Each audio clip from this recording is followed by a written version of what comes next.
Okay guys, तो आज हम लोग नया चैप्टर स्टार्ट करने वाले हैं। इसका नाम है इलास्टिसिटी ऑफ डिमांड। तो इससे पहले हमने जब डिमांड वाला चैप्टर पढ़ा था तो आपको याद होगा कि डिमांड जो है वो बहुत सारे फैक्टर से अफेक्ट होती है। जैसे हमने पढ़ा था कि जब प्राइस चेंज होता है तो डिमांड में अफेक्ट आता है। प्राइस के बढ़ने पे डिमांड कम हो जाती है या कम होने पे डिमांड बढ़ जाती है। ऐसे ही हमने इनकम के साथ इसका एक रिलेशन पढ़ा था कि नॉर्मल गुड्स में जब हमारी इनकम बढ़ती है तो नॉर्मली हमारी डिमांड बढ़ जाती है। ऐसे ही हमने रिलेटेड गुड्स के साथ भी पढ़ा था। रिलेटेड गुड्स आपको याद होगा, सब्स्टिट्यूट गुड्स, कॉम्प्लीमेंट्री गुड्स। तो इनके जब प्राइसेस चेंज होते हैं तो इनकी वजह से भी डिमांड में कुछ ना कुछ चेंज आता है। तो हमें ये तो पता है कि ये जो फैक्टर्स हैं ये डिमांड को अफेक्ट कर रहे हैं, लेकिन आज हम ये देखेंगे कि ये कितना अफेक्ट कर रहे हैं। यानी कि आज हम इसकी बात करेंगे मेजरमेंट की। तो basically when we try to measure कि how much percentage change in demand is happening due to change in these factors, इस पार्ट को बोला जाता है इलास्टिसिटी ऑफ डिमांड। तो नॉर्मल अगर हम भाषा में इसको बोलें, जो डेफिनेशन होती है वो है elasticity of demand refers to the degree of responsiveness, मतलब कि डिमांड रिस्पॉन्ड कैसे करती है। तो elasticity of demand refers to the degree of responsiveness. किसकी डिग्री? Of quantity demanded. मतलब क्वांटिटी डिमांडेड जो है वो रिस्पॉन्ड कैसे करती है, किसके चेंज होने पे? To change in any of the factors. यानी कि डिमांड को अफेक्ट करने वाले जो फैक्टर्स हैं अगर उनमें चेंज आता है तो उसकी वजह से क्वांटिटी डिमांडेड जो है वो कैसे रिस्पॉन्ड करती है, उसमें कितना चेंज आता है। तो when we try to measure this, that measurement वाला part is known as elasticity of demand. Okay, तो अब मैं बात करूं कि मेनली अब फैक्टर्स तो बहुत सारे हैं, लेकिन जब इलास्टिसिटी वाला चैप्टर आता है तो तीन तरह की इलास्टिसिटी हमें पढ़ने को मिलती है। तो इलास्टिसिटी ऑफ डिमांड जो है वो तीन तरह की हो जाएगी। पहला, price elasticity, which simply means that change in demand due to change in price. दूसरा हम लोग पढ़ेंगे income elasticity, simply means that change in demand due to change in income of the consumer. और तीसरा हम लोग पढ़ेंगे क्रॉस इलास्टिसिटी। क्रॉस इलास्टिसिटी का मतलब है change in demand due to change in the price of related goods. Related goods आपको याद होगा, complementary goods and substitute goods. तो उनके प्राइसेस में अगर चेंज आएगा तो आपकी डिमांड में क्या चेंज आएगा, ये वाला पार्ट क्रॉस इलास्टिसिटी में कवर होगा। हालांकि इन तीनों में जो सबसे इम्पॉर्टेंट पार्ट है वो ये फर्स्ट वाला ही है, प्राइस इलास्टिसिटी ऑफ डिमांड। तो अब हम शुरू करते हैं अपना पहला part, price elasticity of demand. Price elasticity of demand को अगर मैं सिंपल भाषा में बोलूं तो डिमांड में जो चेंज हो रहा है due to change in the price. तो elasticity is percentage change in quantity demanded due to percentage change in price.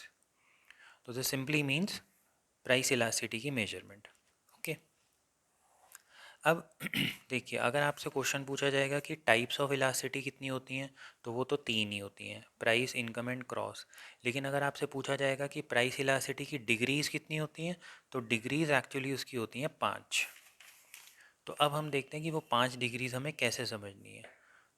तो इसको हम क्या बोलते हैं? Degrees of price elasticity of demand. तो प्राइस इलास्टिसिटी की फर्दर 5 डिग्रीज हो गई।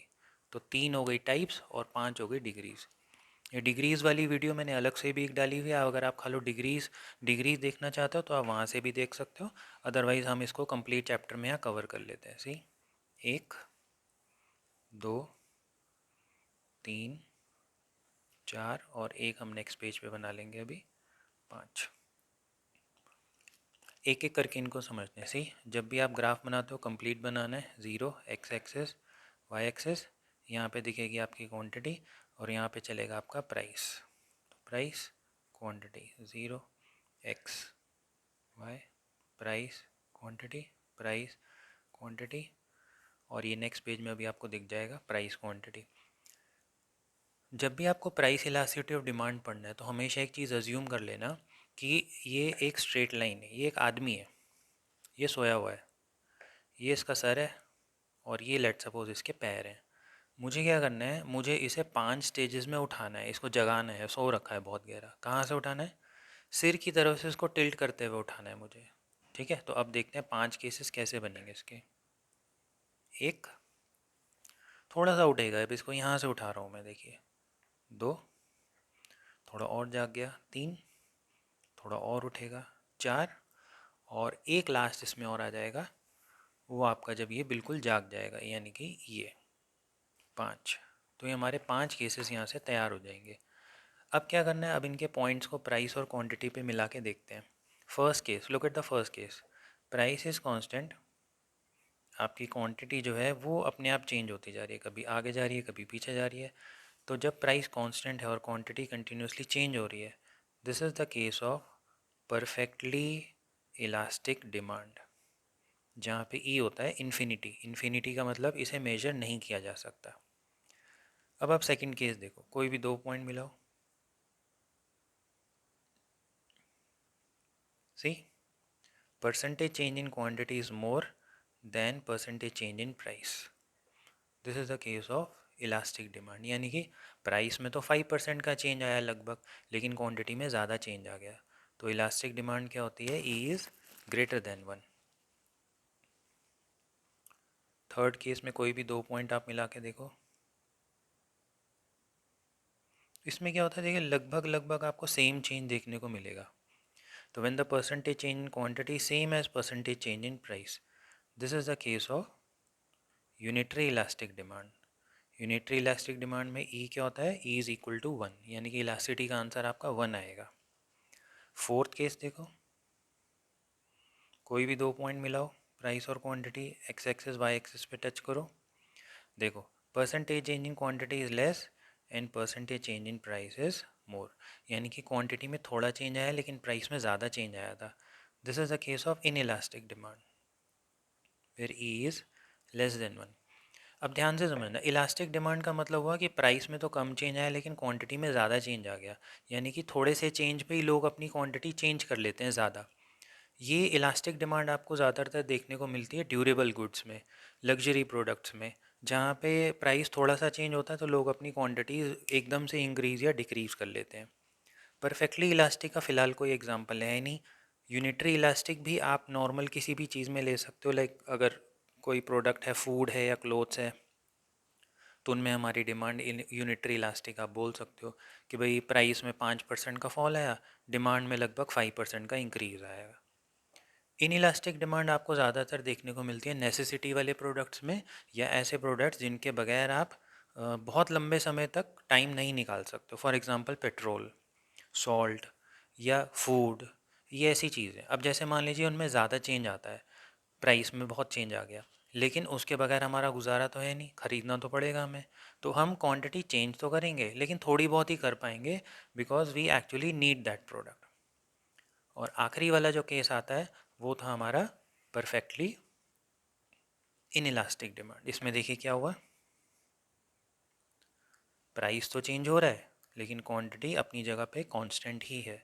सो this last case is perfectly inelastic demand where E is equal to 0। Perfectly inelastic demand normally हम लोग को देखने को मिलती है लाइफ सेविंग ड्रग्स में, मेडिसिन जो हैं। अब मेडिसिन के प्राइस महंगे हो जाएं या सस्ते हो जाएं, भाई जिसको मेडिसिन ख़रीदनी है वो उतनी ही ख़रीदेगा। अब हम ये तो नहीं बोल सकते ना कि कोई लाइफ सेविंग मेडिसिन है, अगर वो सस्ती होगी तो चलो बाज़ार से ख़रीद के ले आते हैं। अरे तो चाहिए ही नहीं तो क्यों ख़रीदेंगे। और उसी तरह से अगर मान लो लाइफ सेविंग मेडिसिन है, कोई महंगी हो गई, अब कोई पर्सन है, डॉक्टर ने बोला कि भैया यही दवाई खानी पड़ेगी तुम्हें, तब आप क्या करोगे? वही लेके आनी पड़ेगी, what ever be the price. तो इनकी क्वांटिटी जल्दी से चेंज नहीं होती। अब इसमें दो बातें आप और ध्यान से देखना। जो इलास्टिक डिमांड वाला कर्व होता है ये वाला, इसकी जो ये लेफ़्ट वाली टिप होती है, ये वाली, इसको अगर आप एक्सटेंड करोगे तो वो वाई एक्सिस को कट करके जाएगी। ठीक है, तो इलास्टिक डिमांड की ये पहचान होती है कि इसकी जो टिप होती है ये हमारी वाई एक्सिस को कट करके जाती है, और जो राइट वाली टिप होती है ये एक्सटेंड करती है। तो ये स्टीपर कर्व होते हैं। इसी तरह से इनइलास्टिक डिमांड को अगर आप देखोगे तो इसकी जो ये वाली टिप है ये एक्स एक्सिस को जल्दी कट करेगी, वाई एक्सिस बहुत दूर तक जाएगी। देखो, देख रहे हो आप? तो अगर आपका कर्व ऐसा है जो एक्स एक्सिस को जल्दी कट कर रहा है तो that will be the case of inelastic demand. लेकिन अगर आपका कर्व ऐसा है जो नीचे की ओर तो ज़्यादा एक्सटेंड कर रहा है लेकिन लेफ्ट वाली साइड से वाई एक्सिस को जल्दी कट करके जा रहा है, तो that will be the case of elastic demand. तो सिंपल सी बात है कि ये अभी सोया हुआ था आदमी परफेक्टली इलास्टिक में, ये अभी बस उठा ही है, तो that is the case of elastic. लेकिन ये बिल्कुल क्लोज है उठने के, तो ये बिल्कुल यूँ हो चुका, बस थोड़ी देर में यूँ हो जाएगा। तो इन इलास्टिक डिमांड इस तरह का बनेगा और इलास्टिक आपका इस तरह का बनेगा। जब आप इन्हें प्राइस और क्वांटिटी में मैच करोगे तो आपको पता चल जाएगा कि परसेंटेज चेंज क्वांटिटी में ज़्यादा है या प्राइस में ज़्यादा है। अकॉर्डिंगली आप उसकी क्लासिफिकेशन कर सकते हो।